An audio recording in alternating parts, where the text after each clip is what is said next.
Hey guys, my name is Ellen Fox. Welcome to my channel, and stop writing that essay. Stop right there. Breathe with me. It's not that serious. The reason you clicked on this video was so you can listen to me. Listen to my reasons why I like the idol. And once you have heard my reasons, feel free to write the essay. Feel free to write it. Even though it will benefit you more if you write the essays that are assigned by your school, but still, forget about them. Write this essay if you want to, but just listen to me first. So a quick backstory here. A couple of days ago, I commented on a post saying, I actually kind of like the idol. And that was the biggest mistake of my life, because the way people attacked me, I was called a pygmy. I was called a pygmy. The top reply to my comment said, oh, so you're like trying to be different and quirky because you like something the rest of us don't. And I was like, excuse me? I was still trying to recover from the comments calling me a pygmy when another person jumps in and calls me a toxic blink who will support anything Jenny does. And in that moment, I realized that I need to make a video to explain why I like the idol. So here we are. So let's begin.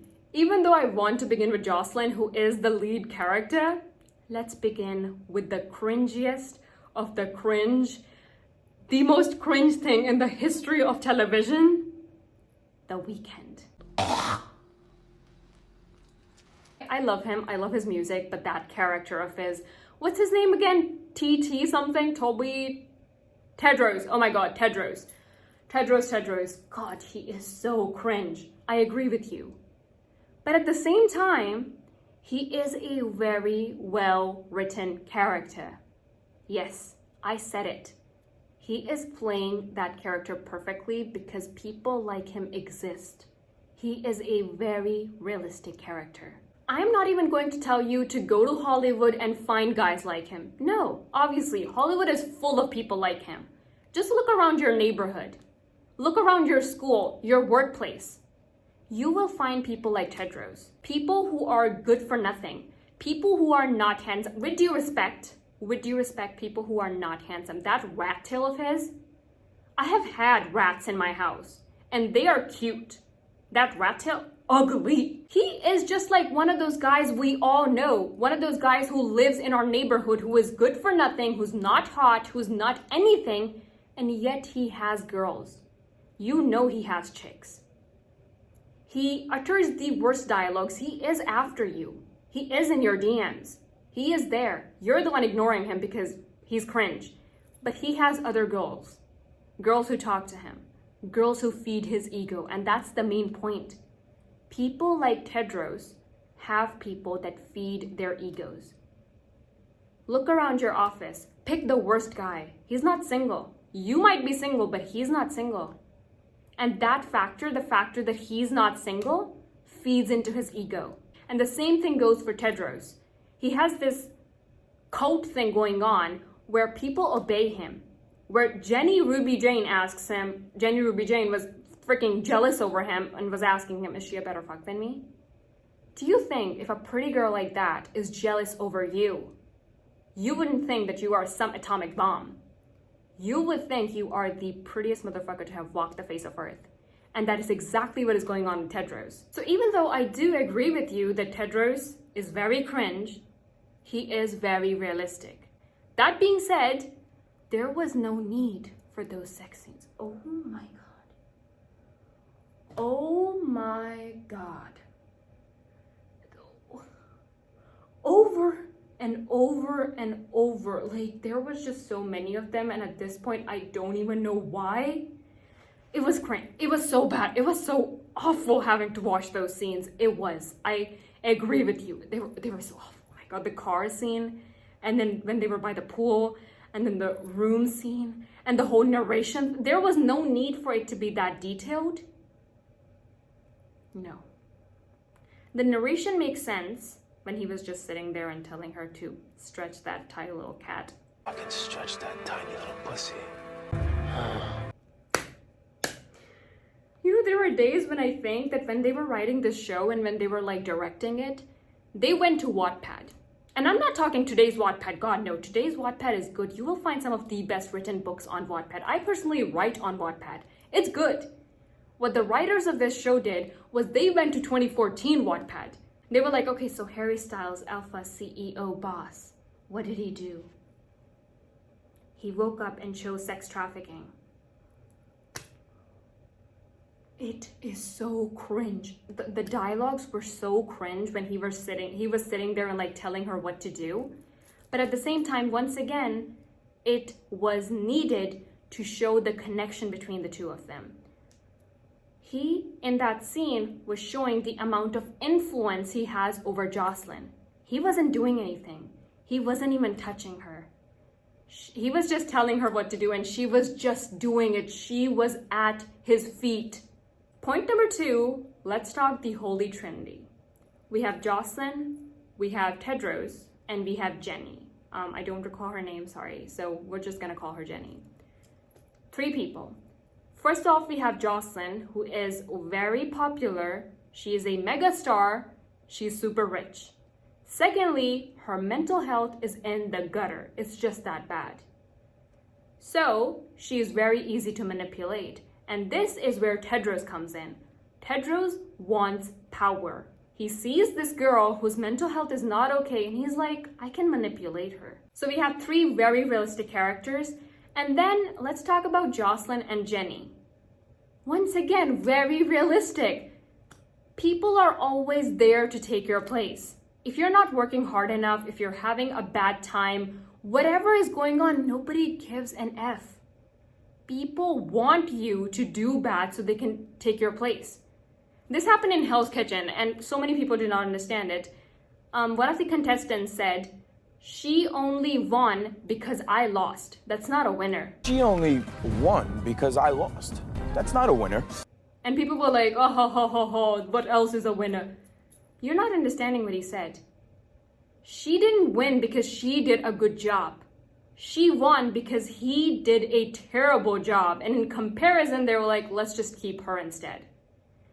It is so hard to rise up just by being excellent. But rising up when somebody else is doing bad and you just take their place, that is easier. And that is exactly what Jenny's character is doing. Jocelyn is having a bad time, so she's like, let me take her place, let me rise up. Once again, very realistic. I don't understand why you guys are hating on it so much. Point number 3. I want to talk about Jocelyn, but I want to talk about all the producers and her company first because my God, do I love them. That lady, the black one, oh, she has my heart. She's my favorite character on the show. She is so sassy. She's so amazing. She's such a badass queen, and yet she isn't exactly the villain.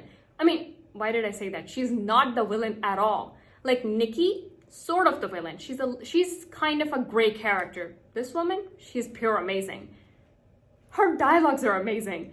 She understands Jocelyn. She's standing with Jocelyn. She's supporting Jocelyn. She's a good person. And yet she's also doing her job. And I think she is what all of us should idealize.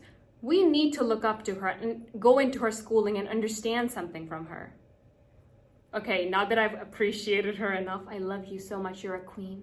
I want to be a producer. I want to be a producer. And this show, for me, was like an insight on what goes behind the scenes.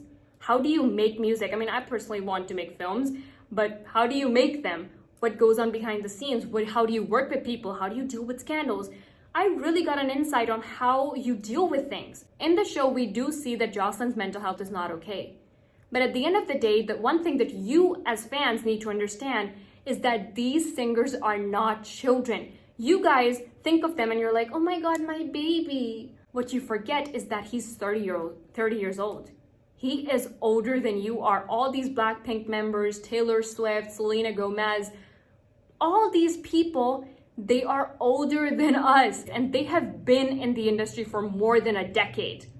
They all know exactly what goes on.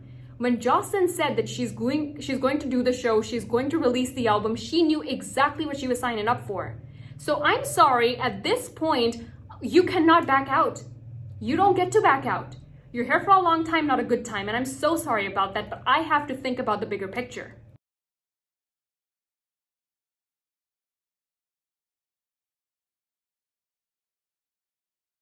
A simple example would be, let's say, a world tour or just a simple show.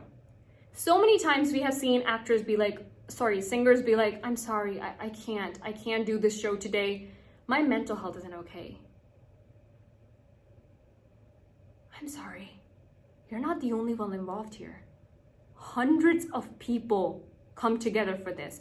It is not just a singer on the stage. There are producers, directors, backup dancers, choreographers, lights guy, music guy, backup dancers, backup people, security, location scouts. Hundreds of people, they come together to make this show. Hundreds of thousands, if not millions of dollars was poured into this show. People, thousands of people, I'm talking tens, if not 100,000 people. Like, stadiums are huge. People spent their money. People spent their time. You might be able to refund the tickets, but you know what you're not going to refund? People drive miles. People sometimes take flights. People go to different countries to see you. People write in that I am sick. They tell their work that I am sick. People leave important things. People fight their families. People, just forget. Thousands, hundreds of thousands of people are dependent on you in that moment. And I am so sorry. I do care about you. But at the end of the day, I have to care about everyone else. And I'm sorry, you cannot back out. You, as a grown adult who knew exactly what he was getting himself into, you cannot back out. And I stand with Nikki when she told Jocelyn that she cannot back out at this point. She cannot. It is what it is. I'm so sorry, but I have to think about the mental health of the producers, the backup dancers, the people who came to see the show. I have to think about their mental health as well. So you cannot be the princess. You're not the only one with issues. All of us have issues. But when we have issues, we go to our work. We don't get to just take a day off because our mental health isn't okay. So why should you get the princess treatment? And at the end of the day, you're the one who's going to make millions off of it. The choreographers work just as hard. The backup dancers dance just as hard. The lights guy is working just as hard. He's also sweating, dying, crying. He's not going to make as much money as you're going to make off of it. So I'm sorry. You're not the biggest victim here. Moving on, let's talk about Jocelyn. Jocelyn is on drugs. Jocelyn is not okay, which once again represents half of the industry. Where's the lies? All these languages, and they chose to speak the truth. Jocelyn represents the industry. All these singers, all these actors, they are going through stuff. They are probably on drugs. And Jocelyn represents it. They are trying to give their best, but they're not able to. And they're not surrounded by the best company. Next, let's talk about the much hated director, Sam. And I might get cancelled for it. But let me tell you why I also appreciate him. Let me tell you. Just listen to my reasons. So, what did Sam do? A lot of people had this issue with the series. Why is Jenny only there for 1 minute? They signed her up, used her, and only for 1 minute. We're upset. But think about this from the businessman's point of view, because my God, he was a genius for this. Thought like a businessman, delivered like a businessman, won like a businessman. Sam needs to be admired for this. Let's say, for example, let's keep the math simple. And let's say, for example, that Jenny was being paid per minute. They said that if you get a minute of screen time, for every minute, we're going to pay you $10,000. Let's just say. So for 5 episodes, she made $50,000. We're just saying it. I don't know the numbers. I'm just saying this. Let's say she made $50,000. Now, that is $50,000 spent. And do you know the amount of people who watched this show because of Jenny? She is a member of the biggest band, one of the biggest girl groups in the world. She has millions of people who want to see her. And let's say out of those hundreds of millions, let's say only 1 million. I'm talking the least amount. Let's say just 1 million tuned in to watch The Idol. Do you know how many people is 1 million? The biggest stadiums have a capacity of 100,000. Let's say 150,000. We cannot even imagine what a million people looks like. And a million people, let's say 2, 3, 5, millions of people watch this series because of Jenny. So what did the director do? He spent a mere $50,000, but he earned millions off of it. And that is exactly what a businessman should do. The least amount of investment that gets you the most amount of profit. He played and he won, and guess who lost? Us. I want to be like that as a producer. Like, even if you look at his other shows, like, he also made Euphoria, right? Nobody, I bet you, nobody, not half of the people that watch Euphoria would have even known Euphoria existed if it was not for Zendaya. He added Zendaya in there, and we were like, oh my god, Zendaya is gonna be in a TV show, and we all watched it. At the moment, more people talk about Cassie and... I haven't watched the show, so I'm sorry, I don't know the names. Maddie? Yeah, so like more people talk about Cassie and Maddie, and not enough people talk about Zendaya. I sometimes forget Zendaya is even on the show. I do. That is what a good producer does. He did the right publicity. Jenny being a terrible actress, as a lot of you are saying, she did a terrible job. So what? Her job wasn't exactly to act. Her job was just as a marketing thing. She brought in the audience, and she has a whole lot of time to learn. This was her debut. Give the girl some time. She will do better. She will learn to act better. Your first time on camera, you're freaking out. So she did an excellent job. I think we need to cut her some slack. She needs some time and she'll do better. But what she did was she brought in millions, and that's all that matters. Speaking of Jenny, a lot of people are hating on her for being a part of this show. Now, we all know that she herself isn't exactly doing anything, but let's be honest. When people watch this show, they don't just watch Jenny's scenes, they watch everything else too. And even though Jenny has some older fans, people in their 20s, 30s, 40s, whatever, a huge chunk of her audience are kids.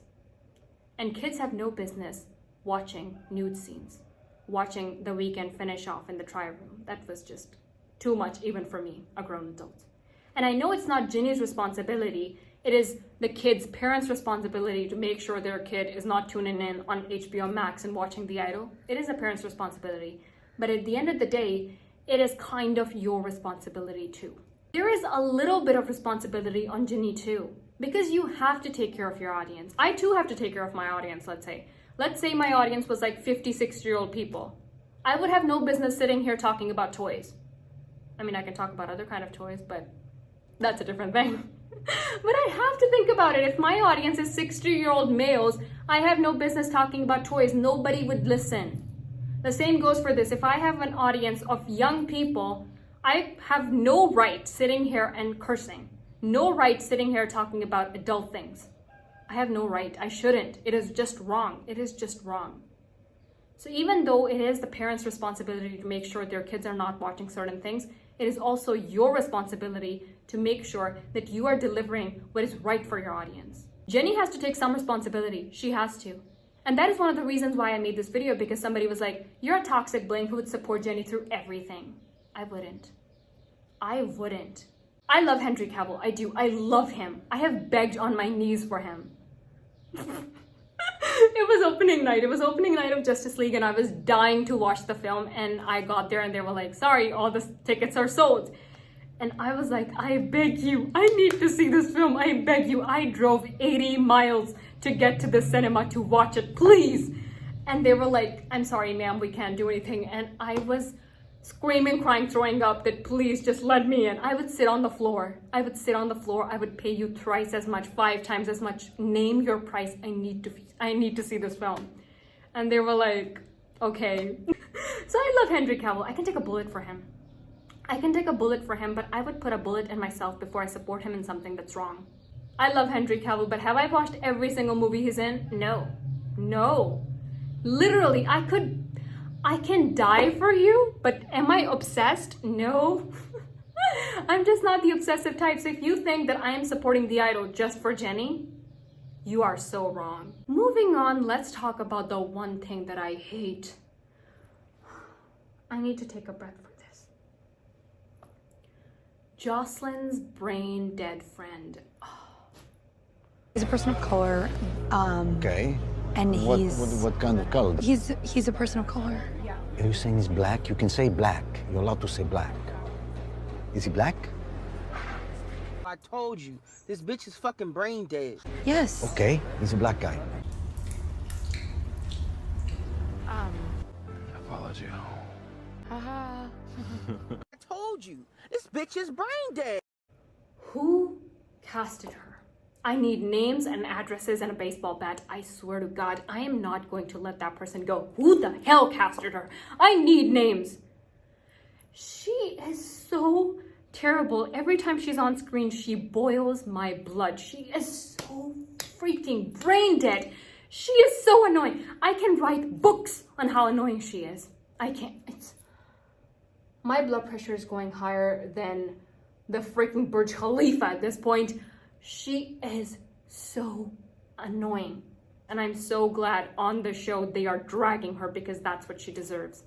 The queen herself calls her brain dead and that's all that matters. At least they know that they made a terrible character. She's just that annoying. She's just that annoying. I want to go as far as to say she's more annoying than Tedros.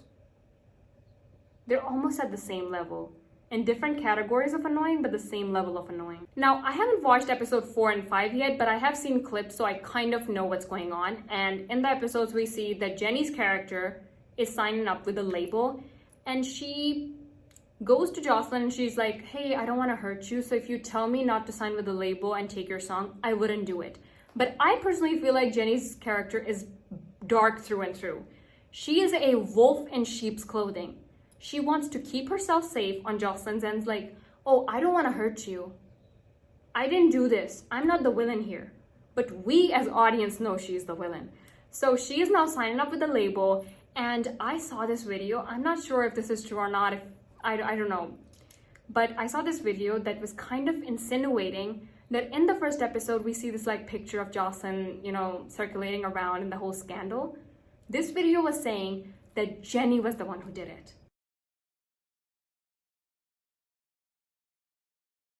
And I was like, that is so badass. That is so... She brought her down. She wasn't just like, okay, so this girl's mom died and she's gonna go downhill. She didn't leave it to the universe to do it. She did it herself. She brought her down to bring herself up. And that is wrong, but we're talking about a TV show, right? So morals don't apply. She's so badass for this. I love her. If I had received the script and they have been like, okay, so here is Jenny's character. Do you want to play it? I would have said yes, just for the scene alone, because I love a good villain. I love a good stab in the back. It is so satisfying. Not in real life. And finally, as you can tell, I don't have any cue cards on me, so these are all the points that I could think of right now. Maybe I'll make a part 2 after watching the last 2 episodes. Maybe I will. But for the time being, here are my reasons why I personally like The Idol. You're allowed to disagree with me and write your essays. Go ahead and do it. And yeah, that is it. Let's do the outro. So that was it for this video. I really hope you guys enjoyed, and if you did, give me a like. Also comment below and let me know. Write your essays. And also subscribe, click the notification bell so you'll be notified every time I upload, and also follow me on my Instagram. It's @LFFox, and yeah, that is it. I'm the only LFFox in this world, and thank you for excusing the mess behind me. I will clear it up one day. I will. Thank you so much for watching, and bye! It's when we leave and all I really wanna know. When we leave and all I really need to know is when we leave.